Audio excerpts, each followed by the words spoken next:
Ya estamos grabando. Entonces, habíamos dicho que en estos proyectos se analiza el tipo de decisiones que tiene una empresa transnacional cuando quiere invertir en los mercados internacionales.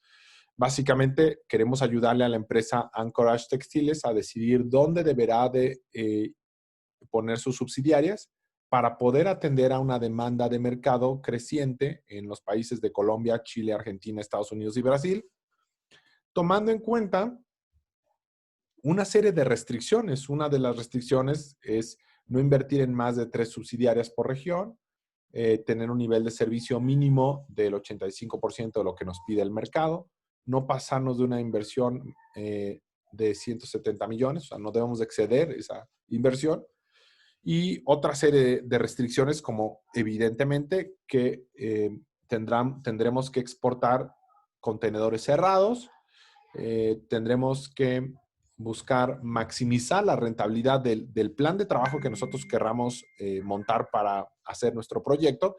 Procuraremos que se intente optimizar, o sea, que lo que nosotros hagamos se pueda optimizar, ¿no? Entonces, lo primero que habíamos hecho era primero darnos una idea de todo el formato, ¿no? Todo el formato básicamente implica que yo te doy una serie de costos variables unitarios, los costos fijos, la capacidad instalada, la inversión requerida, la demanda para que tú la proyectes por los próximos 7 años, los precios de venta que estaríamos manejando en promedio, los aranceles que existen entre ambos países o entre los países involucrados, la tasa de impuestos sobre las utilidades. Y tenemos también las variables de decisión que representan para nosotros, representan cuántas unidades vamos a exportar, cuántas subsidiarias tenemos que aperturar en determinadas regiones y hacer una serie de restricciones y estados financieros. Y la idea de esto es ayudarnos mediante los estados financieros optimizados para ver cuál es la mejor configuración de productos a elaborar, exportar y subsidiarias a invertir, que nos permite maximizar la rentabilidad de nuestro negocio. Entonces, esa es la idea. Ayudarnos mediante un modelado financiero para decidir qué configuración de productos a exportar, cuántos productos producir, cuántos productos exportar, en dónde invertir, en qué mercados invertir, con la intención de poder maximizar nuestra rentabilidad de negocio. En su momento ya haremos una parte que implica llamar a Solver, que es un plugin que tiene incorporado Excel, y este Solver básicamente nos ayuda a analizar todas las posibilidades de combinaciones que surgen, que tú podrías decir, son poquitas, ¿no? Pero en realidad son cientos de miles de combinaciones que podemos aquí aplicar para decidir dónde invertir y cuánto producir y hacia dónde exportar, con la intención de que se maximicen la rentabilidad del negocio. Entonces, en su momento, esto lo haremos. Ahora bien, lo primero que hemos hecho es calcular, como ya podemos apreciar, calculamos la demanda acumulada, calculamos la demanda promedio como una operación que debería de darnos un resultado en enteros. También calculamos la demanda global, que era básicamente la suma de todas las demandas promedio proyectadas para cada mercado, que en este caso son nuestros mercados, estos que están anaranjados. Calculamos por medio de la fórmula de redondeo, calculamos cuál era el mínimo de contenedores que debíamos de vender, dado que nuestra demanda global es de 913 contenedores en promedio al año. Son contenedores programados, evidentemente, ¿no? Estas cifras son contenedores promedio. Y finalmente, con una sencilla resta, lo que calculábamos era cuántos productos podíamos, por tanto, ignorar. O sea, no es que te interese, no es que una empresa quiera ignorar a sus clientes. Lo que queremos aquí contextualizar es que hay veces en el mundo de los negocios donde si tú atiendes a un cliente más por encima de tu capacidad instalada, tendrías que incurrir en costos de horas extras, en quizá ampliar tus bodegas, ampliar tu capacidad instalada poniendo más máquinas y demás. Y no siempre conviene. porque verás, con una nueva inversión inicial, con cada nueva inversión inicial que realicemos, se mueve nuestro punto de equilibrio un tanto hacia adelante. O sea, no solamente abatimos esa nueva inversión con un nuevo producto que vendamos, necesitamos vender, no sé, 30 nuevos productos más o contenedores más. Entonces, no es tan sencillo de repente decir, sí, yo voy a vender todo lo que el mercado me demande. Hay veces que intentar hacer eso te pone en una situación de problemática financiera. Hay empresas, nada más voy a mencionar un caso muy brevemente, hay una aerolínea inglesa que se llamaba Laker Airlines, que quiso abarcar demasiado en muy poco tiempo y quebró. Entonces, hay veces que la decisión que uno pudiera pensar lógica de primera mano, de decir, pues yo atiendo a todos los clientes para que así tengan lo máximo de ventas, no es lo óptimo en todos los casos. Entonces, esto va a haber algunas restricciones que nos van a poner algún reto a pensar, ¿no? Lo que hicimos fue, entonces, calcular la demanda. Después de eso, les expliqué cómo funcionaba esta tabla, que era la tabla donde se determinan cuántos productos a producir y cuántos productos a exportar y hacia qué país y por qué, y cuántas subsidiarias conviene invertir y dónde, ¿sí? Con la intención de poder maximizar nuestras ganancias. Y nosotros dijimos que esta zona, específicamente esta zona que ahorita voy a borrar, representa la zona donde nosotros vamos a producir productos o contenedores y decidir hacia qué mercado van. Y esta otra zona, la que está en moradito oscuro, representa el área específicamente diseñada para determinar cuántas subsidiarias tenemos que invertir para poder tener la capacidad instalada de producción y comercialización que necesitamos y en este caso estar en condiciones de, digamos, atender al mercado de manera favorable.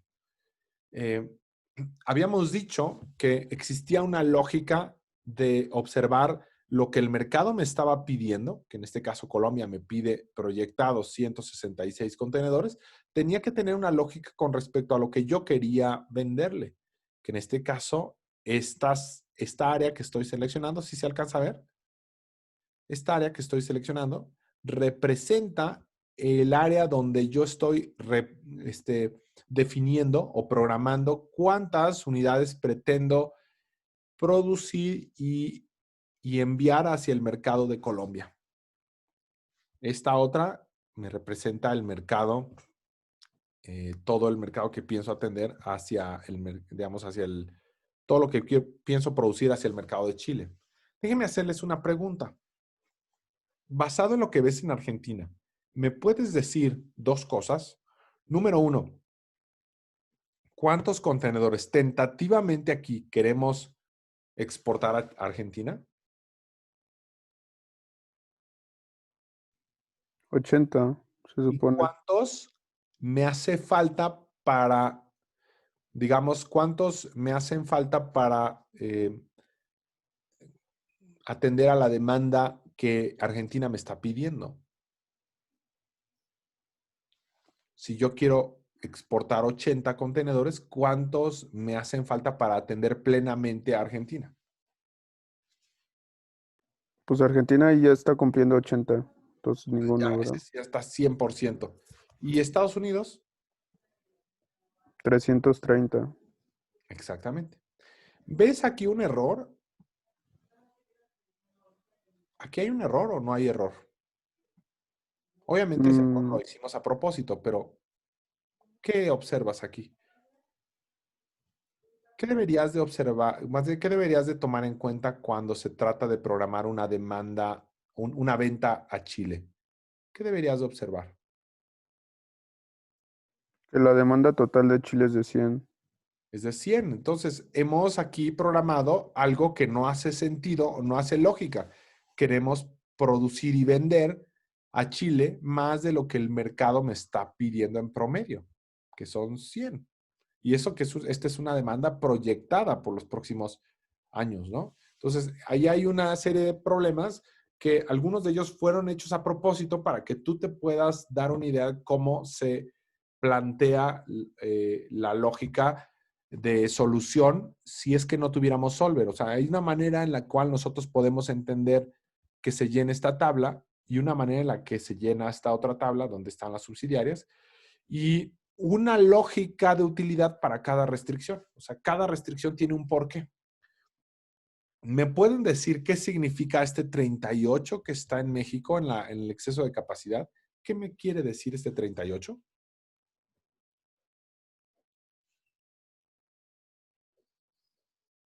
A ver, veamos, vamos a preguntarle a Puede alguien. producir 38 contenedores. Tiene una capacidad instalada no utilizada de 38 contenedores. Posiblemente tenía una capacidad mayor, pero dado que ya empezamos a utilizar buena parte de su capacidad instalada, probablemente esto nos está diciendo cuánto nos sobra de capacidad. ¿Cuánto nos sobra de capacidad? Una manera de ver que teníamos más capacidad instalada es borrar lo que pretendíamos producir. Si borro temporalmente lo que pretendíamos producir, veremos que estas 7 subsidiarias del tipo 1, que son subsidiarias pequeñas, mientras que las subsidiarias del tipo 2 son subsidiarias grandes, las subsidiarias del tipo 1, las 7 subsidiarias pequeñas nos brindan, nos permiten tener una capacidad de producir y exportar 448 contenedores. Pero como ya teníamos programado este nivel de producción y exportación, entonces estamos calculando en este renglón que estoy subrayando, estamos calculando la utilización, cómo estamos utilizando la capacidad instalada, o sea, cómo estamos haciendo uso de esa capacidad instalada. ¿Estamos de acuerdo? Bien, ¿hasta aquí alguna duda?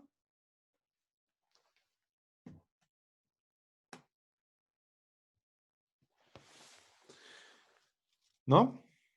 Ok, entonces vamos a continuar. Recordemos cómo se hacía la primera restricción. Esta restricción quedamos que si nos daba en positivo, puede ser, no es ideal porque es desperdicio de capacidad instalada, pero de entrada, lo que sí no puede ser bajo ninguna circunstancia es que te dé un valor negativo. Y veamos, por ejemplo, qué pasa en Chile. Nos da un valor de menos 87. ¿Por qué? Porque con una capacidad instalada de 3 subsidiarias grandes, pretendemos producir 366 contenedores. Veamos cuál es la capacidad instalada que me proporcionan 3 subsidiarias grandes. Voy a borrar esto para saber cuál es la capacidad originalmente que tenemos. Entonces, estas 3 subsidiarias grandes nos permiten tener una capacidad de producción y comercialización de 279 contenedores. Pero ¿cuánto quiero exportar al resto del mundo? 366, es mucho más. Entonces, evidentemente, aquí hay un déficit. Esta cantidad de negativo nos indica en cuánta capacidad nos falta, cuánta capacidad nos falta para poder atender a la programación que nosotros hemos hecho. ¿Sí? A ver, ¿quién me dice qué es lo que está pasando en Canadá? ¿Eduardo Gómez? ¿Qué está pasando en Canadá? Sí, prof. O sea que falta ahí capacidad, ¿no? Faltan para 87. Bueno, en Canadá faltan 50. 50, sí. Okay. Bien, entonces entendimos todos cuál es la lectura de esta primera restricción llamada exceso de capacidad. Recordemos una vez más cómo se calculaba. Era subsidiarias del tipo 1 por su capacidad instalada. La capacidad la encontramos aquí arriba. Más subsidiarias del tipo 2 por su capacidad instalada, que es esta que dice 117. Menos, a ver, aquí se ve clarísimo, menos lo que estemos produciendo y vendiendo. Es decir, el plan de producción y exportación, que es este renglón. ¿Estamos claros? Bien. ¿Y qué pasaría cuando estuviéramos programando Solver? Bueno, lo que pasaría es que le diríamos a la máquina, cuida que en estas celdas, cuida que ninguna de estas celdas nos salga un valor negativo. Puedes escoger, puedes mover aquí los valores como te plazca computadora, pero procura que cuando muevas esos valores, no provoques que aquí nos den valores negativos. Y si ya existen valores negativos, procura que se vuelvan positivos. Puede permitirse un valor positivo, inclusive un valor de 0, pero nunca un valor negativo. ¿Estamos de acuerdo? Si no tuviéramos solver, si estuviéramos resolviendo este problema a mano, lo que tendríamos que hacer sería libremente, te diría, a ver, tienes 10 minutos para mover aquí a diestra y siniestra y obviamente ver que tu rentabilidad estuviera subiendo, que produjeras más, vendieras más, pero que cuidaras que las restricciones se respetaran, que no tuvieras una inversión de más de 170 millones, que no tuvieras una demanda a ignorar mayor a 137 contenedores, que por cierto aquí está. Ese es el máximo de demanda que podemos ignorar, que no vendieras más de lo que el mercado te está pidiendo, etcétera, etcétera. O sea, varias restricciones que tendríamos que tener en cuenta, ¿no? Entonces, tú tendrías que mover así, ahora sí, al tanteo, ir moviendo y ver lo que pasa con el estado de resultados y al mismo tiempo tomar en cuenta muchas variables. Por ejemplo, tendrías que observar dónde se disminuyen los costos variables unitarios para que tú pudieras elegir una determinada ubicación. Y al mismo tiempo tendrías que observar que los costos fijos te hicieran sentido en términos de la capacidad que tú ganas. En otras palabras, estarías calculando el costo prorrateable mínimo que te conviene, ya sea para invertir en una subsidiaria del tipo 1 o para, en cuanto exista la posibilidad, entrar en una economía de escala, invirtiendo en una planta más grande, pero que me dé una mayor capacidad instalada y que me proporcione un menor costo variable unitario, ¿sí? Entonces tendrías muchas cosas que tener en consideración, que no excedieras este valor, que estuvieras en función de todas las restricciones que te está dando el problema. Eso es complicado y seguramente después de 10 minutos todavía seguirías moviéndole aquí a los datos y ver qué es lo que sucede. Y si lo comparamos contra el resultado que nos da Solver, seguramente el resultado sería mucho mejor, mucho más satisfactorio. Entonces, la idea de esto es saber que el modelado financiero nos sirve para tomar decisiones, hacer visible lo que no se puede ver con una sola fórmula. Necesitamos hacer varias fórmulas y un modelo que incorpore todas esas fórmulas en un reporte que nos haga sentido, que nos permita visualizar los alcances de nuestras decisiones, ¿no? Y obviamente, ¿por qué estamos utilizando Solver? Porque obviamente hay muchas combinaciones que posiblemente nos podrían desbordar, saturarnos, digámoslo así, ponernos a pensar más allá de los alcances que tenemos de analizar la información. Quizás si nos dan más tiempo, posiblemente podríamos optimizar un modelo de manera equiparable a una computadora, pero la computadora lo hace en segundos. Entonces, este es el principio bajo el cual muchas corporaciones transnacionales trabajan. Recuerdo cuando trabajaba para, digamos, certificarme como consultor de SAP, del sistema SAP, por ahí del 2000, que fue 2009.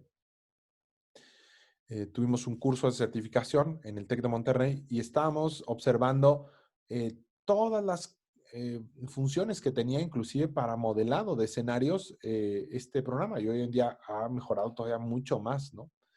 El caso es que muchos programas hoy en día todavía no ofrecen esa capacidad de modelar y tomar decisiones, pero hoy en día cada vez más se necesita contar con información sólida para la toma de decisiones, que soporten tu toma de decisiones.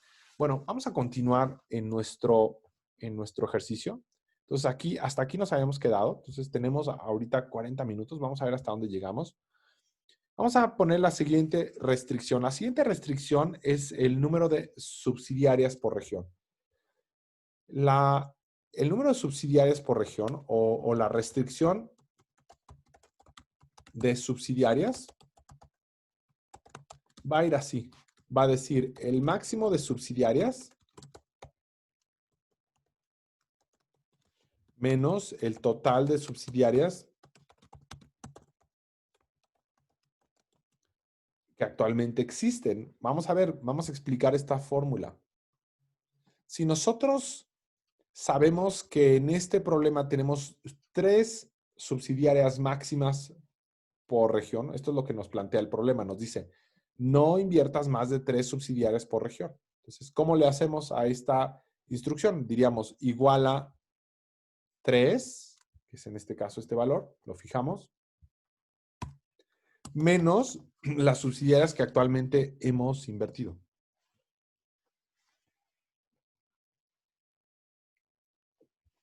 Te fijas que estoy haciendo solamente selección del renglón de las subsidiarias radicadas en México.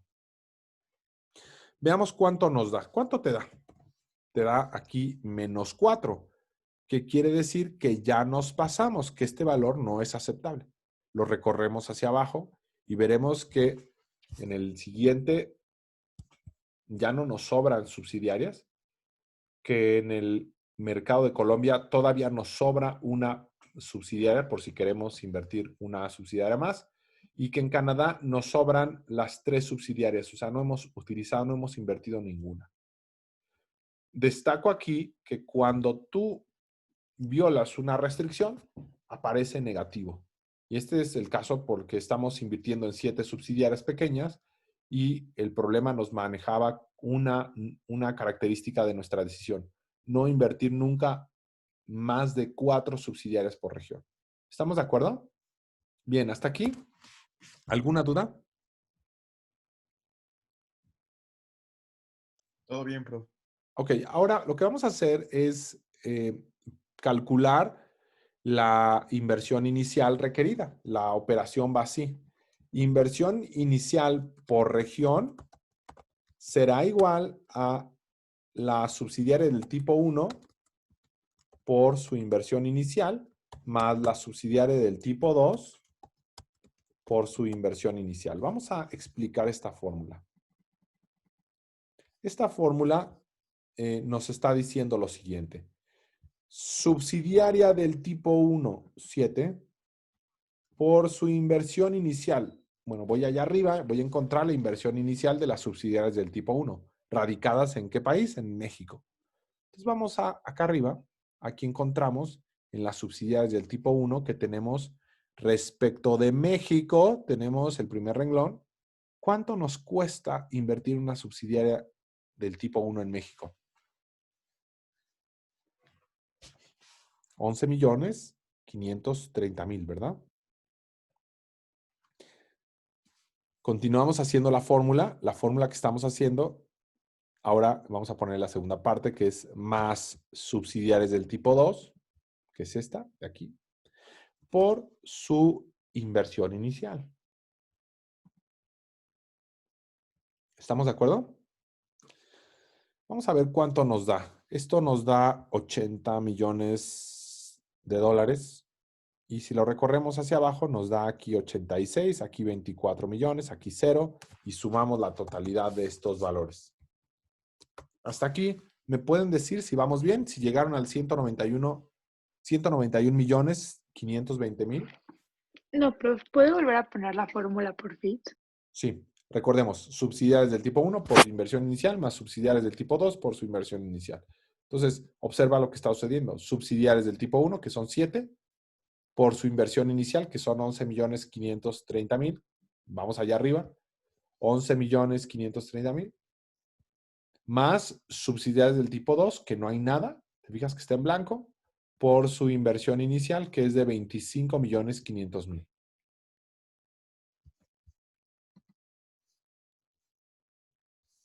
Y esto. Ya, tenía una celda movida. Ok, perfecto. Bien, a ver, vamos a ver qué tenemos por aquí. Si ya todo el mundo llegaron a los 191 millones. ¿Ya llegaron todos? Sí, profe. Ok. ¿Te acuerdas que tenemos un máximo de 170 millones de inversión inicial? O sea que este no es aceptable. Esta es la inversión inicial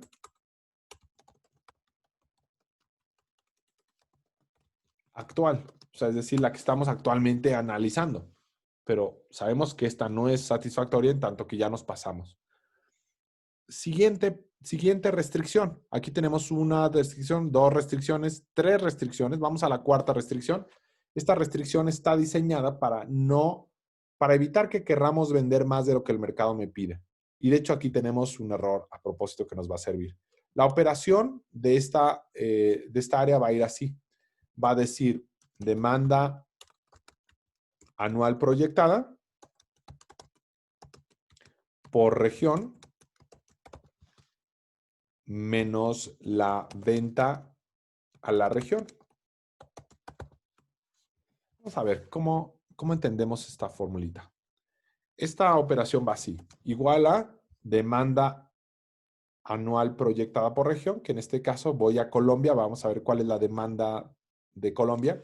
Es la demanda anual proyectada, que es este valor que está en anaranjado, menos la venta a esa región. La venta a esa región vamos a escribirle menos la suma de todo lo que se le va a vender desde otros países hacia Colombia.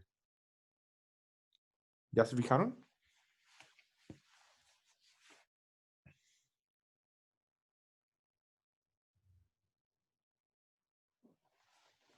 Bien, vamos a recorrerlo. Esto nos dice que aquí no le debemos nada a Colombia, pero a medida que lo vamos recorriendo hacia la derecha encontramos por lo menos un problema. ¿Qué pasa aquí? En Chile, este valor que nos da negativo nos hace referencia a que queremos exportar más de lo que el mercado nos va a solicitar. Voy a poner aquí un formato. Este formato puede servir. Hay un formato que nos permite reportar la cifra en negativo. Cuando es un valor negativo, pues nos salta a la vista. Y aquí también podemos poner ese mismo formato. Es un formato útil. Lo ves en el de Numbers. Te vas a botón derecho, formato de celdas, y te vas a Numbers, y ahí puedes escoger el que tú quieres. Y cada vez que está en negativo, pues esto nos alerta, o sea, nos brinca a la vista y nosotros podemos decir, a ver, hay algo aquí raro, ¿no? Bien, entonces, ¿ya te fijaste cuál era el propósito? ¿Cuál es el propósito de esta restricción? Alertarnos cuando queremos hacer algo que no es lógico. Sí se vale que tengas de vez en cuando, por ejemplo, aquí en Estados Unidos, que no le vendas 10 contenedores a Estados Unidos, es válido. Que no le vendas una cantidad de contenedores a Brasil, probablemente, no tantos, pero probablemente. Tenemos un margen, el ejercicio nos maneja un margen de 137 contenedores que podemos dejar de atender. Vamos a ver cuánto nos totalizan esta demanda no satisfecha. Si sumamos estos valores, nos va a salir un total. Nos da 17.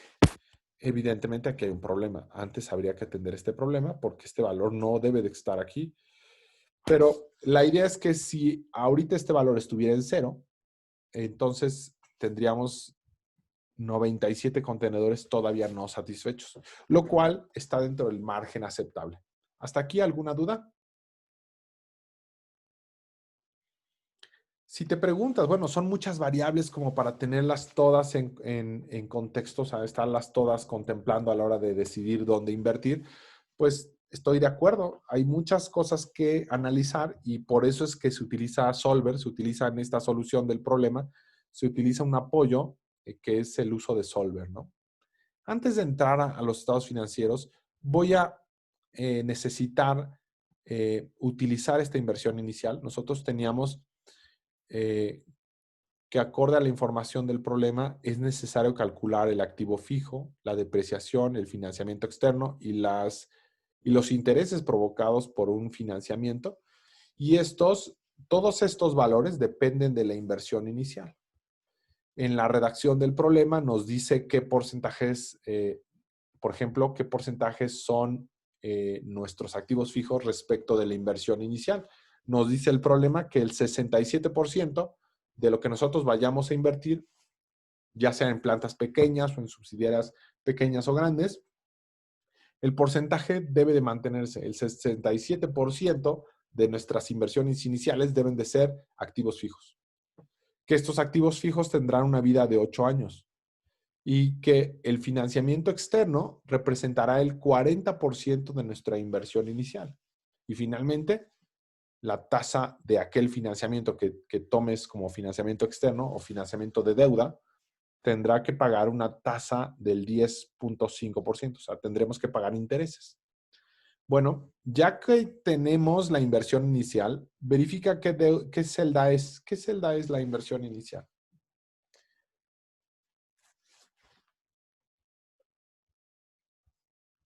¿Qué celda tenemos de inversión inicial?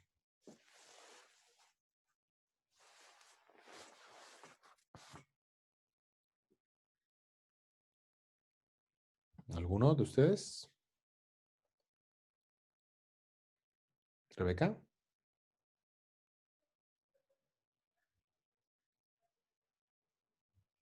No se me distraigan, por favor. Si hay algo que les toma la atención, por favor, esto es muy importante. Este es un tema bastante complicado como para que puedan distraerse o tender a otra cosa. Ahorita no atiendan otra cosa porque el problema que corren, y esto me ha pasado en muchos semestres, el problema que corren es que si no prestan atención en el momento en el que se les está dando esta instrucción, el problema se te va a parecer muy complicado y es posible que no logres hacer el ejercicio sencillo. En cambio, si prestas atención desde el principio, es muy fácil resolver el problema y nunca representará un reto para ti. Entonces, vamos al siguiente paso. Por favor, indícame cuál es el activo fijo que debo de tomar para este problema. ¿Qué operación tengo que hacer?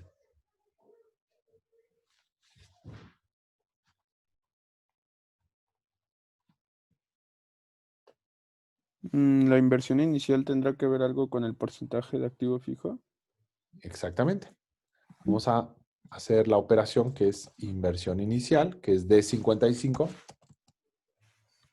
por el porcentaje que representa un activo fijo. Y esto nos va a dar el valor que se estima tendremos que invertir en activo fijo, 128 millones. Ya que tenemos los 128 millones, los vamos a depreciar con una vida útil esperada de 8 años. Entonces, tomaremos ese activo fijo y lo dividiremos entre 8 y de esta manera calculamos la depreciación aproximada. La depreciación aproximada son 16 millones cada año. Ahora, ¿cómo podremos calcular Pero, ¿cómo salió el activo fijo? el activo fijo? Es el resultado de la inversión inicial, que es de 55, por el porcentaje que representa activo fijo en nuestro proyecto. En este proyecto representa el 67%, el 67% representa activo fijo. Y para calcular el financiamiento externo, lo que hacemos es tomar también nuestra inversión inicial, pero multiplicarla por 0.4. Así es que yo tomaré de 55 por el 40% para saber cuánto aproximadamente va a ser financiado con deuda. ¿Vamos bien hasta aquí?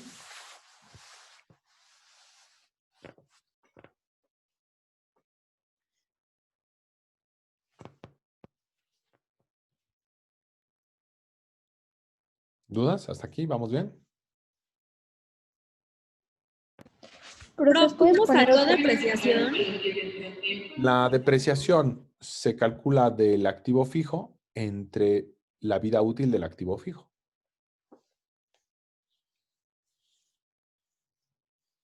Gracias, profe. De nada. Bueno, entonces, ¿observaron cómo se calculaba el financiamiento externo? Es inversión inicial, que es de 55 por I23, por el 40%. Ahora vamos a calcular el interés promedio. Esta evaluación que vamos a hacer calcula un estado financiero típico de esa decisión, o sea, cuál es el estado financiero representativo de la decisión que vamos a tomar. Por lo tanto, no nos interesa ahorita calcular todos los estados financieros a lo largo de la vida del proyecto, sino solamente calcular un estado financiero típico, o sea, el estado financiero promedio que tendríamos al tomar esa decisión de invertir en tal lugar o en exportar en tal proporción. Por lo tanto, aquí el interés promedio es el resultado de la deuda por la tasa anual. Y de esta manera calcularemos el interés que estaremos pagando en promedio al año. 8,043,840. ¿Hasta aquí alguna duda?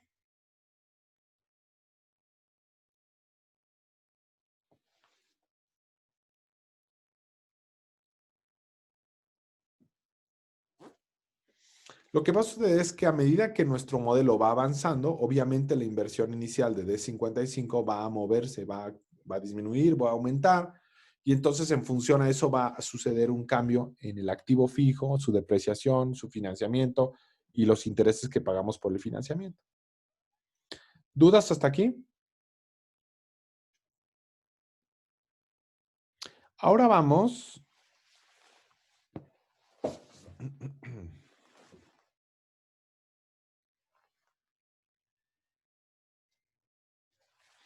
Ahora vamos a calcular los estados financieros. Voy a ponerles aquí las operaciones que van a tener lugar.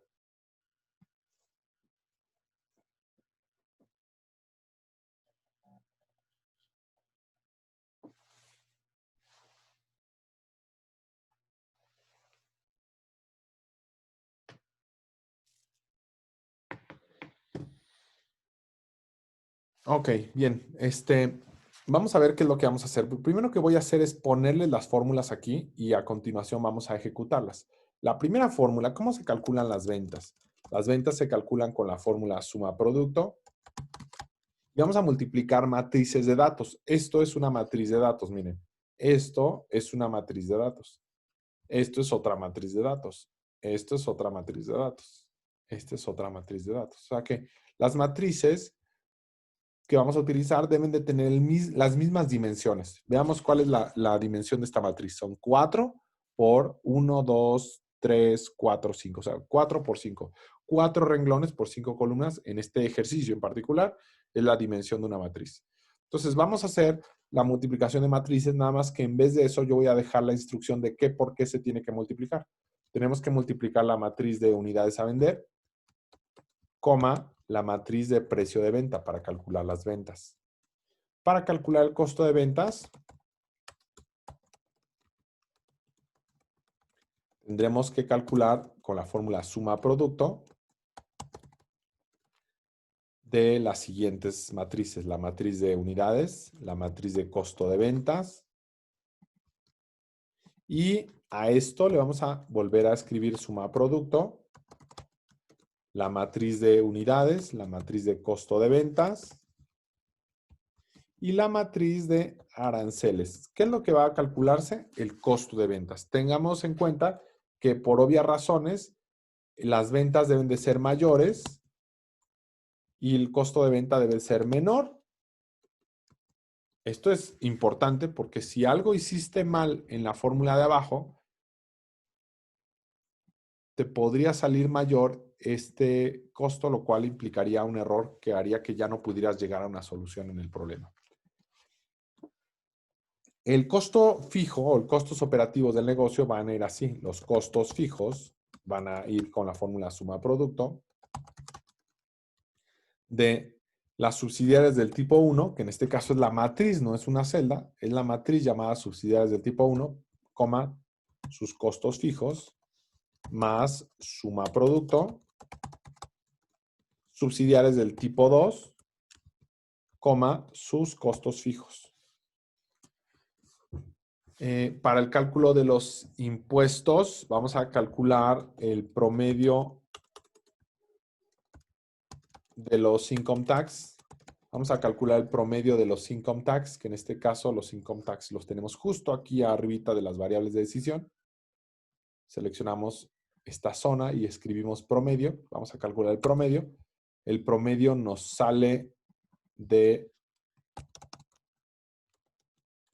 22.1, o sea que el promedio de impuestos que se va a representar en este modelo es del 22.1 y más o menos esto nos va a servir para tomar decisiones respecto de dónde invertir, ¿no? Hay modelos obviamente más sofisticados, por ejemplo, modelos que analizan de manera regional por separado las utilidades que se tienen en cada región y en función a eso se puede calcular un impuesto mucho más específico, pero ahorita no vamos a hacer eso por cuestiones de tiempo. Solamente nos vamos a basar en el análisis global, ¿no? Entonces, hasta aquí vamos bien. Voy a empezar a hacer los estados de resultados. Quiero ver si hay alguien que necesite ayuda y si se han atrasado en algo que les pueda asistir. ¿Me indican, por favor?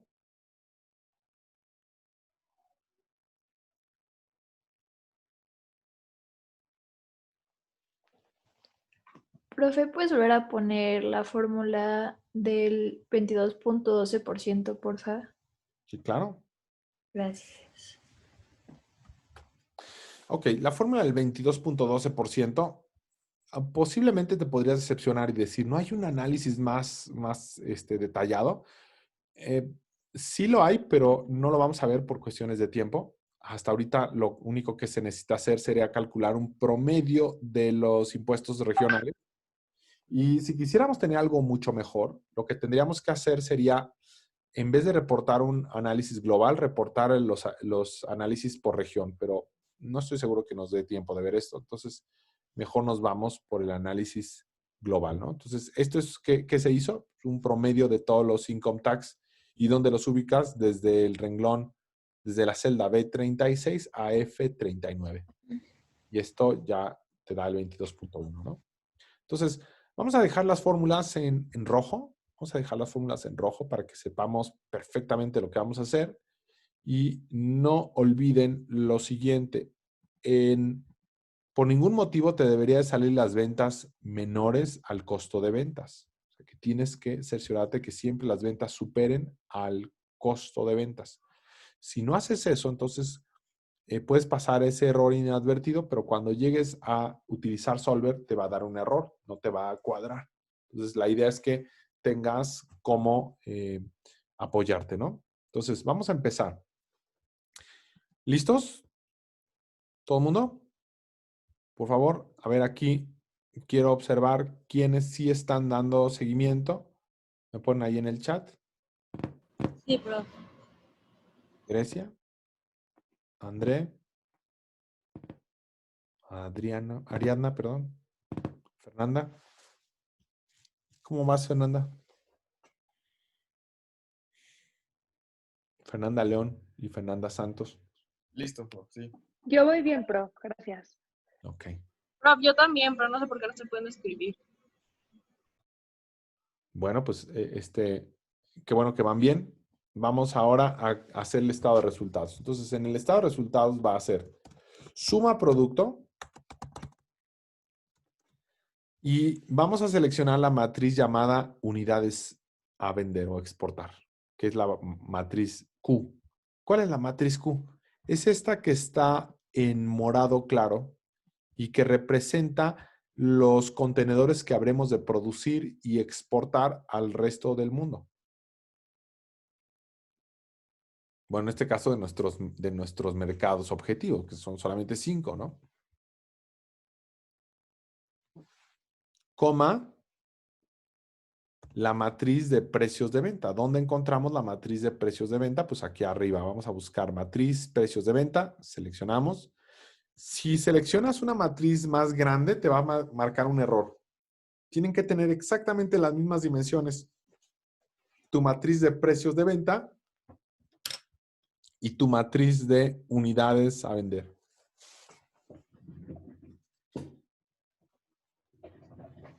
A ver, ¿cuánto les dio? ¿Cuánto les dio? 280,738. 280 millones, ¿no? 280 sí. millones. Bien. Ahora vamos a calcular el costo de ventas. Este es un poquito más largo, así es que mucha atención. Suma producto.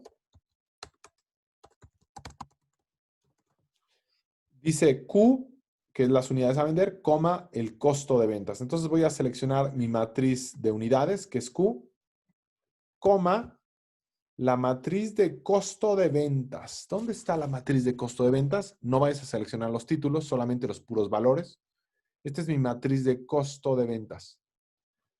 Cierro el primer paréntesis Y recuerdo que esta fórmula es un poquito larga. Esta fórmula, lo primero es respecto del producto y después la segunda parte respecto del arancel. Entonces, para no equivocarme, fíjate lo que voy a hacer. Atención, por favor, vean en pantalla. Estoy seleccionando todo esto, que es la primera parte. Es la parte que se repite. ¿Ya se fijaron que es la parte que se repite? Entonces le voy a dar Control C, le pongo más, Control V, y lo único que tengo que hacer es agregarle una matriz más. ¿Qué matriz tengo que agregarle?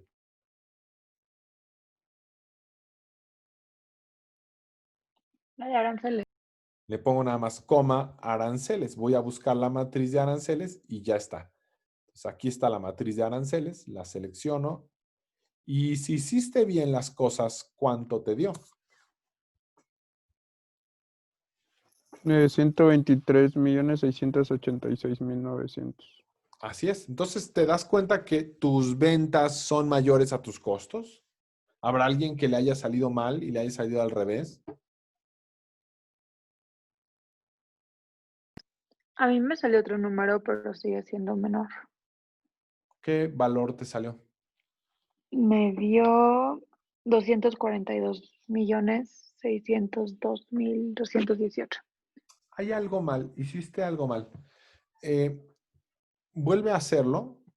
Esta vez cuidando que estés seleccionando las unidades a vender, coma sus costos. Y los costos son estos que tenemos aquí arriba.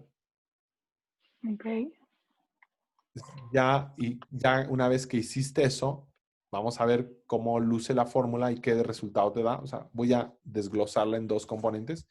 Si solamente tomo el costo de lo vendido y no tomo en cuenta el arancel, me debería de dar 121 millones. Y si yo quiero, Sí, si yo le pongo los aranceles, lo que hago es selecciono esto, le doy control copy más control paste. Y al final le voy a poner coma los aranceles. Le voy a poner coma los aranceles. Aquí están los aranceles. Y los selecciono y le doy enter. 123 millones. Siempre que cometas un error, no intentes ver dónde está tu error, sino vuelve a hacer la fórmula completamente desde cero para que así te des oportunidad de replantear. Si algo lo hayas cometido por un error de dedo y no observas exactamente dónde está tu error, mi recomendación es vuélvelo a hacer. ¿Sale? Ahora vamos a calcular. A ver, hasta aquí, ¿vamos bien? Sí, prof. Perfecto. Fernanda León, ¿cómo vas? bien, prof, gracias. Mariana Baitiar. Muy bien, prof. Ok. Luis Baena, estás muy silencioso, Luis. ¿Por qué? Es que ando haciendo los cálculos, prof. Pero Pero todo bien. ¿vas Voy conmigo? teniendo ¿Vas bien? Sí, o sea, de la primera no me salen, pero ya cuando corrijo ya me van saliendo. Por eso me tardo. Ok. Entonces asumo que ya todo el mundo le dio 123 millones. A ver, ¿quién era? A ver, ¿quién era el que me había... Ariadna, ¿eras tú la que le había salido un resultado diferente? No, prof, sí me salió. Entonces, ¿quién fue? Era yo, prof, Ah, pero ya me dio. Ahorita ok. que la volví a ¿Qué hacer. había pasado? Ya. Pues la verdad no sé. Lo borré y lo volví a hacer, pero ya me dio. Bueno, seguiste mi consejo. Bien. Ahora vamos a calcular la contribución marginal. La contribución marginal simplemente es una resta. Dices, ventas menos costo de ventas. Debes de tener ahorita 157 millones de contribución marginal. Ahora vamos a ver cómo se calcula el costo operativo del negocio. El costo operativo es suma producto. Y dice así, subsidiarias del tipo 1, pero no es una celda, es una matriz, coma, sus costos fijos. Más subsidiarias del tipo 2, coma, sus costos fijos. Entonces, fíjate lo que vamos a hacer. Esta es la matriz llamada subsidiarias del tipo 1. Coma, le ponemos coma y nos vamos acá para seleccionar sus costos fijos. Cerramos, obviamente, paréntesis y volvemos a escribir más suma producto sea, estoy volviendo a hacer, en la fórmula estoy volviendo a escribir 2 veces, o sea, estoy escribiendo por segunda vez más suma producto. Subsidiarias del tipo 2, que en este caso son estas, subsidiarias del tipo 2, coma, sus costos fijos. Ahí está. Vamos a ver cuánto les dio. Vamos a ver si hicimos bien el análisis. ¿Cuánto les dio? 70 millones 11,000. 70 millones 11,000, exactamente, bien. Estos datos cambiarán en el momento en el que la máquina decida con su algoritmo. El algoritmo busca optimizar el modelo, entonces va a empezar a mover estos datos. Y a la hora de que estos datos empiecen a mover, automáticamente se van a estar cambiando todos los valores de tu estado de resultados.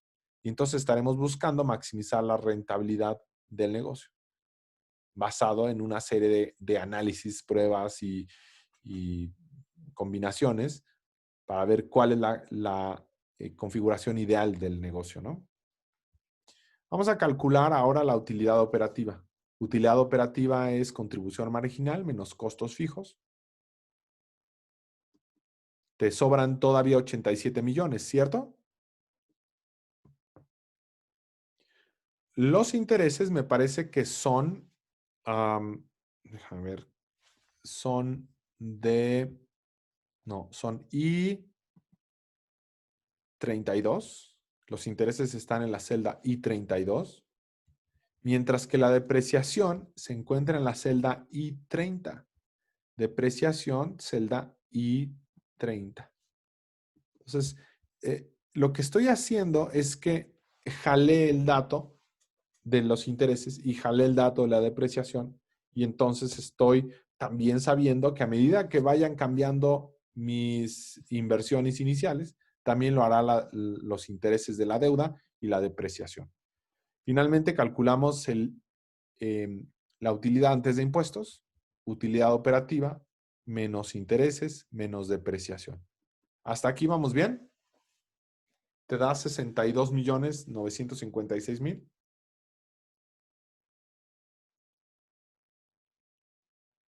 Sí, profe. Bien, ahora vamos a calcular aquí la siguiente fórmula. Es una fórmula para tributar solamente cuando hay utilidades. La fórmula debe de decir así. Los impuestos serán calculados con la siguiente operación. Si nuestra utilidad es mayor a 0, entonces se toma la utilidad y se multiplica por el impuesto promedio, el income tax promedio. Y si no tuviéramos utilidades, entonces, ¿qué pasa? Entonces no pagas impuestos. Esta es la instrucción que tenemos que tener en cuenta, que tenemos que construir en este renglón, en esta celda. ¿Sí? Vamos a hacerlo.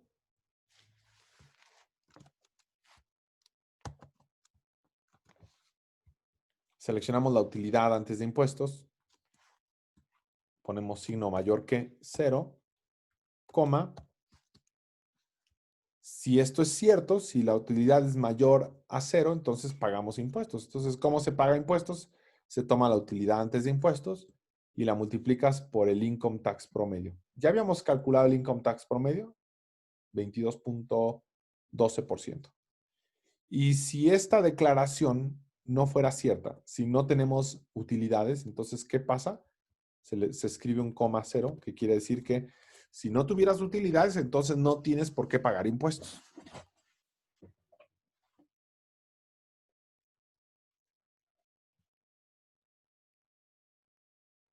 ¿Cuánto tenemos de impuestos?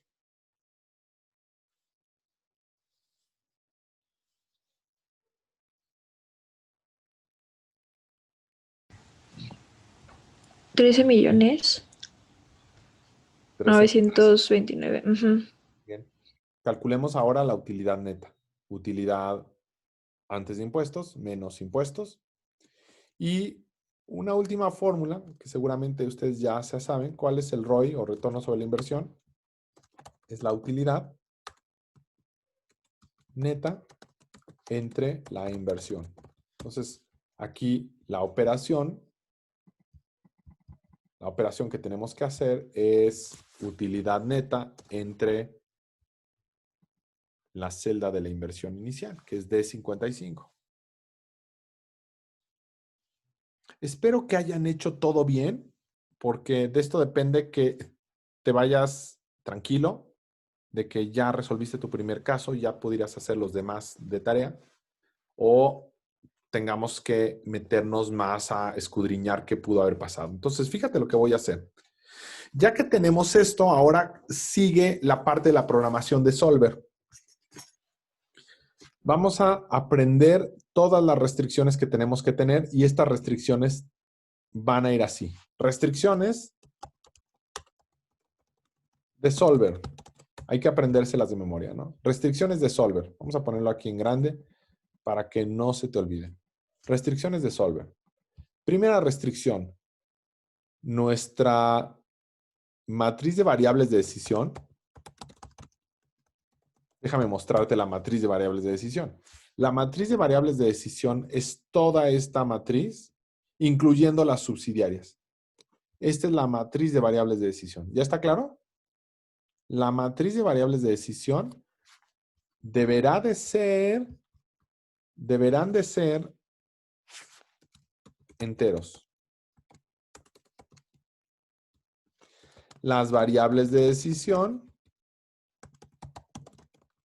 deberán de ser mayores o iguales a 0.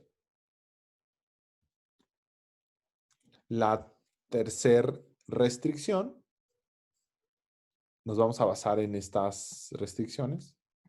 La tercera restricción es que el exceso de capacidad debe de ser mayor o igual a 0. Entonces voy a ponerle aquí exceso de capacidad debe de ser mayor o igual a 0. Mayor o igual a 0. Nuestras subsidiarias, las restricciones de las subsidiarias, lo mismo. Las subsidiarias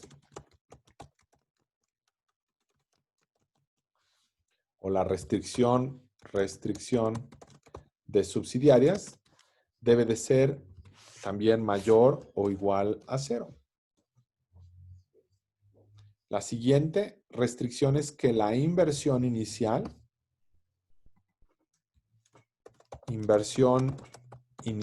actual debe de ser menor. Ojo, aquí voy a hacer hincapié en que este valor es con un signo diferente, ¿no? Debe de ser menor a la inversión máxima permitida. ¿Sí? Vamos a contabilizar cuántas restricciones vamos poniendo. Prof, ¿y esas restricciones son iguales para todos los ejercicios? Está padre, ¿no? Sí, padrísimo. Sí, porque te las aprendes y ya estás. Exacto, yo iba a decir si así ya las podemos dejar para todos. Sí, así es. Así es. La restricción siguiente, fíjate, yo solamente tienes que aprenderte estas dos primeras y las demás te va conduciendo el formato. Mira, vamos a ver. Cada una de estas es una restricción. Entonces, esta es una restricción, ¿sí? Entonces, sé que tengo que poner aquí una restricción. Esta es otra restricción. Esta es otra restricción. Entonces, aquí ya pusimos, ¿no? Esta es otra restricción. Y entonces aquí, ¿cómo diría? La demanda no satisfecha. Demanda por región no satisfecha. Debe de ser menor, más bien debe de ser mayor o igual a 0. Y la última restricción debe de ser total de demanda no satisfecha. Debe de ser, aquí vuelvo a hacer hincapié en el signo para que no te me vayas a confundir. debe de ser menor a, en este caso, a la demanda a ignorar. ¿Te acuerdas que había una demanda a ignorar? O sea, había una cantidad de productos que podías ignorar.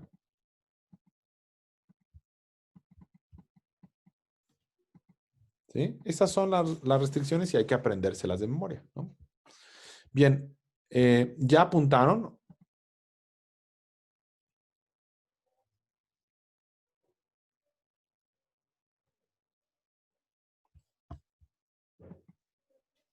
Ok, te platico Una cómo duda vamos a nada más. hacer esto. Prof. Dime. En este caso, hasta ahorita no podríamos usar el solver porque tenemos datos negativos, por ejemplo, en el... Ah, no, pero es que la máquina lo va a resolver eso por ti. Ah, Lo ok. único que tienes que estar seguro es que tú ya programaste todo lo de Excel. Y ya todo lo demás de Solver, justamente para eso es Solver. Solver va a arreglar todo esto, va a arreglar todas las cosas que estén mal en nuestro modelo, va a eliminar este valor, es decir, pero claro, ¿qué es lo único que puede modificar tu computadora? O sea, ¿qué es lo único que le vamos a dar permiso a modificar a Solver? Porque hay quienes me dicen, profe, ya se me borró todo lo que hice, no, terrible, me voy a ir ahora sí casi llorando, ¿no? Lo único que tiene la máquina acceso a modificar, atentos, son estas celdas de aquí. A ver, todo el mundo está viendo en pantalla, ¿verdad? Lo único que nosotros le vamos a autorizar a Solver a modificar, o sea, literalmente no puede Solver borrar estas fórmulas. Aunque quisiera, no puede borrar estas fórmulas. ¿Estamos de acuerdo? Lo único que puede modificar Solver son estas celdas, las que se llaman variables de decisión. ¿Está claro? Sí, prof. Entonces, Ok, no va a borrarte tu modelo, ni lo que hiciste, ni lo que ya llevabas, nada de eso. Lo único que va a borrar son estos datos. Y aquí te fijaste que no hay ninguna fórmula. Entonces, en realidad no te borra nada. ¿Sí? Entonces, fíjate lo que vamos a hacer. Vamos a abrir nuestro solver. Ya estamos a punto de terminar. Ojalá que me puedan acompañar, aunque sea unos minutitos de más, para que terminemos de ver el ejercicio. Entonces, voy a abrir Solver. Si tú no tienes habilitado Solver, profe, es que no lo tengo. Mira, está muy sencillo. Si no lo tuvieras, vete a herramientas, complementos, y aquí debería de estar, si instalaste la versión como yo te dije, ¿te acuerdas que te dije? La Universidad de Anáhuac ya nos paga las licencias de Microsoft, así es que no hay pretexto para que tengas una versión que no sea Excel o que tengas una versión antigua o una versión que no esté activada. Ya no hay pretexto, nada de eso. Deberías de tener tu versión de Excel que funciona sin problemas. Entonces, deberías de activar Solver, palomearlo y darle a aceptar. ¿Dónde encuentras esta herramienta? ¿En el menú de herramientas o si estás en el menú de datos? Aquí aparece Solver, en cualquiera de las dos opciones. Entonces, fíjate, vamos a empezar, a ver, podemos iniciar para que ya me alcance el tiempo y podamos ver cómo resuelve Solver. Sí. ¿Todo el mundo? Nada más les pido unos 5 minutitos con lo que terminamos de hacer el ejercicio, ya te quedes completo con la idea completa de lo que es este problema. Entonces voy a abrir Solver y veo que me pide qué celda objetivo quiero maximizar. La celda que quieres maximizar siempre va a ser tu ROI, siempre va a ser la rentabilidad. Entonces la celda objetivo siempre va a ser una sola celda y debe de ser el ROI, la rentabilidad. Y tú dices, si estuviera haciendo un proyecto de inversión que tiene varios periodos, entonces utilizarías el BPN, ¿no? O el valor presente neto. Pero en este caso, solamente vamos a utilizar el ROI.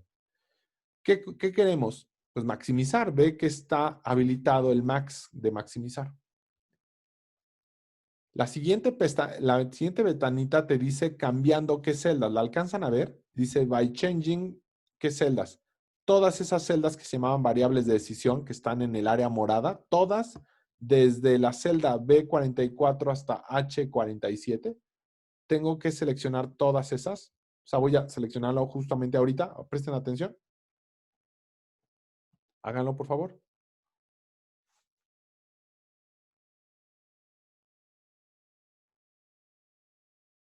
Y ahora voy a poner las restricciones como les dije.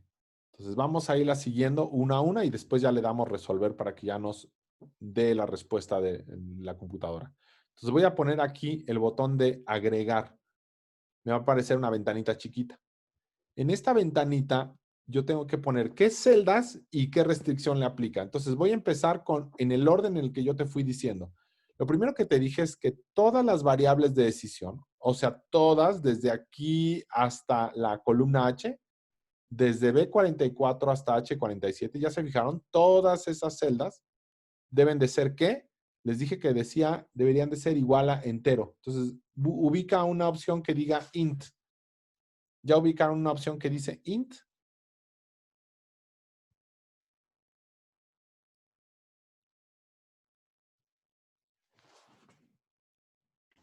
La Ya, seleccionas prof.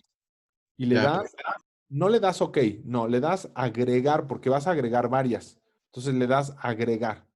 Ya pusimos la primera, ve llevando cuenta, ya damos una restricción. Vuelvo a seleccionar todas las variables de decisión, que son todas estas hasta H47, y le voy a poner el signo, a ver, atención, mayor que o igual, y de este otro lado le pongo el 0. Debe de decir mayor o igual a 0. Todas las variables de decisión deben de ser mayores o iguales a 0. No te vas a equivocar con el signo porque entonces sí la riegas. Mayor o igual a 0 y le das agregar. No le des OK, sino solamente le das agregar. El exceso de capacidad. Voy a la restricción de exceso de capacidad. Selecciono el exceso de capacidad y le doy mayor o igual a 0. Está muy sencillo esto. Esta restricción, mayor o igual a 0 y le doy agregar. Siguiente restricción, la que es subsidiarias por región. Selecciono las subsidiarias por región y le pongo la restricción llamada mayor o igual a 0.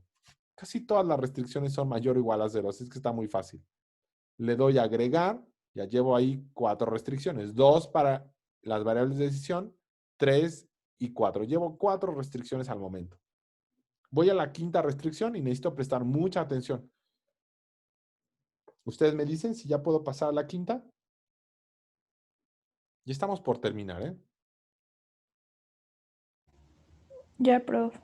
La quinta restricción debe de decir la celda D55, solamente la celda D55 debe de ser menor o igual. Fíjense que la flecha está hacia el otro lado, menor o igual a 170 millones. ¿Dónde está el 170? Está en la celda I19. O sea, la celda D55 debe de ser menor o igual a I19. Le doy a agregar. Ya solamente faltan 2 restricciones y darle resolver. Entonces, la penúltima restricción debe decir, voy a seleccionar todas estas celdas, miren, desde B58 hasta F58. Desde B58 hasta F58. Selecciono todas esas celdas y le doy mayor que o igual a 0. No se van a confundir. Mayor que o igual a 0. Y solamente falta una sola restricción. Vamos a darle agregar y vamos a poner la última restricción. La última restricción debe decir el total de demanda no satisfecha. El total de demanda no satisfecha debe de ser menor o igual a 137. El total de demanda no satisfecha debe de ser menor o igual a 137. Y ya con esto, ahora sí le das OK. Como ya terminaste todas las restricciones, le das OK. ¿Cuántas restricciones tienes? 1, 2, 3, 4, 5, 6, 7. ¿Contaste 7 restricciones? Y para finalizar le das resolver. Va a tomar algunos minutos. A ver, antes de que le dé resolver, nadie le ha dado resolver, salva. Yo no sé si tienes en tu casa una computadora lenta o una computadora rápida. Entonces, aclaro, ahorita mismo salvas. No avanzas porque si tienes una computadora lenta puede entretrabarse y entonces tú ponerte preocupado y pensar que perdiste tu archivo, nada de eso. Entonces, antes de hacer el ejercicio, hasta ahorita ya está todo resuelto. De hecho, puedo yo cerrar Solver, no se pierde nada de lo que hice. Si ahorita mismo cierro la ventanita de Solver, no perdí nada de lo que estoy haciendo. O sea, aquí le doy close, no pierdo nada. Simplemente vuelvo a abrir Solver y donde me quedé. Cuando yo quiera puedo resolver. Lo único que quedaría por hacer sería darle resolver y toma unos minutos, toma 2, 3 minutos. Si quieres eso ya lo haces cuando ya no tengas premura de tiempo. Hasta ahorita, si quieres, lo dejamos así. Y la siguiente clase, el día lunes, vemos qué te salió. ¿Te parece? Perfecto, prof. Muchísimas gracias. Bueno, que estén Que muy esté bien. muy bien, prof. Cuídese. Cuídense. Bye, bye. Gracias, prof. Hasta luego a todos. Que estén muy bien.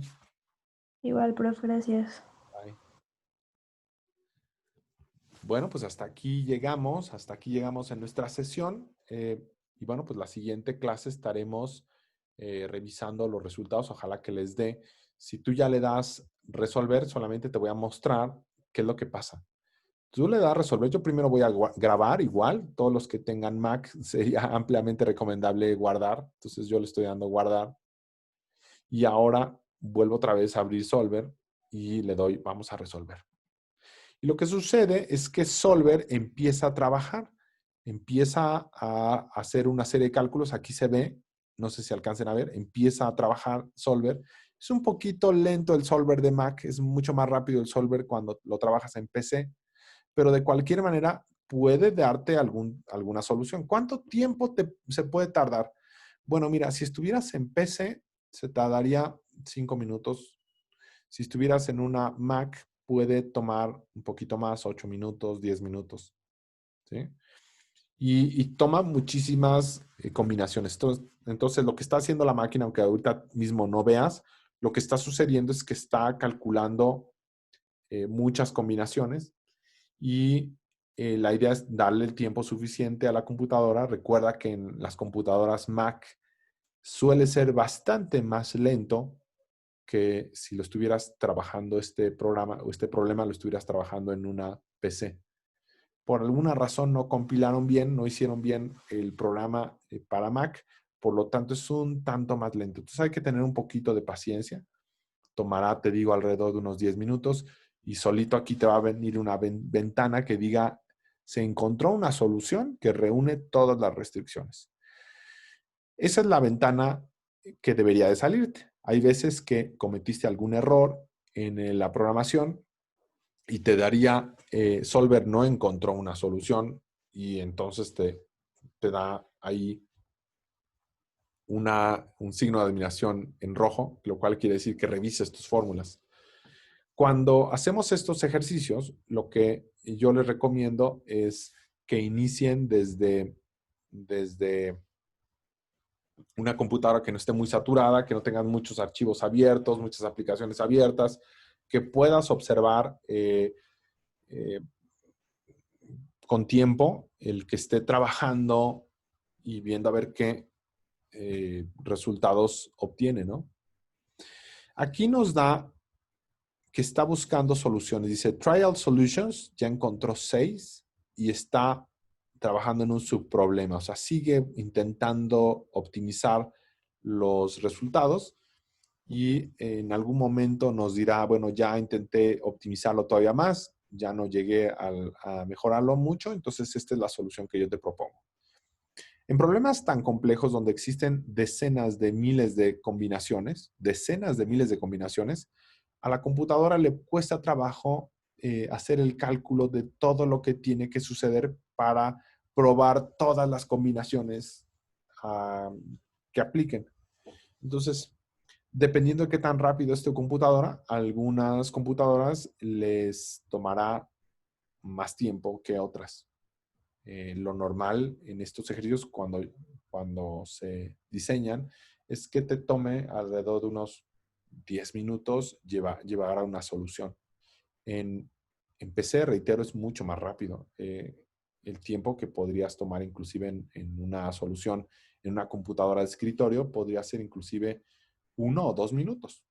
Y en una Mac laptop, pues todavía va a ser mucho más tiempo, ¿no? Entonces, calcúlale unos 10 minutos, ¿no? Que toma la solución. bueno, pues vamos a tener paciencia. Ya en su momento podremos compartir los resultados. Si en algún momento quieres salirte, o sea, quieres dejar de ver la solución, o sea, que la máquina deje de trabajar, solamente ten en cuenta que ahorita está trabajando a mucha velocidad, o sea, está trabajando con muchas combinaciones, aunque aquí mismo no se ve, pero lleva decenas de miles de combinaciones probadas. Si tú quieres pausarlo o simplemente cancelar que la solución ya no siga trabajando porque puede alentar mucho tu computadora, lo que yo recomiendo que hagas es que le des escape. Voy a darle ahorita mismo escape y no de inmediato va a aparecer la cancelación. En Mac toma más tiempo que en PC. Por lo tanto, voy a apretar ahorita el botón. Ya apreté el botón. Ves que pasó algo, como si se quedara en blanco. Dale tiempo, porque, reitero, en las computadoras Mac no es lo mismo que en las computadoras PC. Toma más tiempo para ajustarse. Entonces, tú le das la instrucción y en lo que desahoga los sistemas o los procesos que están teniendo lugar, puede que parezca que no te responde de inmediato. Entonces, dale un poco de tiempo y ya en su momento llegarás a la solución. Pues ahorita ya le di escape. Voy a simplemente esperar. Mientras hago eso, lo que voy a hacer es terminar esta grabación y bueno, ya después poder compartir nuestras observaciones y experiencias respecto de este ejercicio. Vamos a ver, ojalá que todo el mundo le haya ido bien. Bueno, me despido por lo pronto y la siguiente clase estaremos compartiendo los resultados.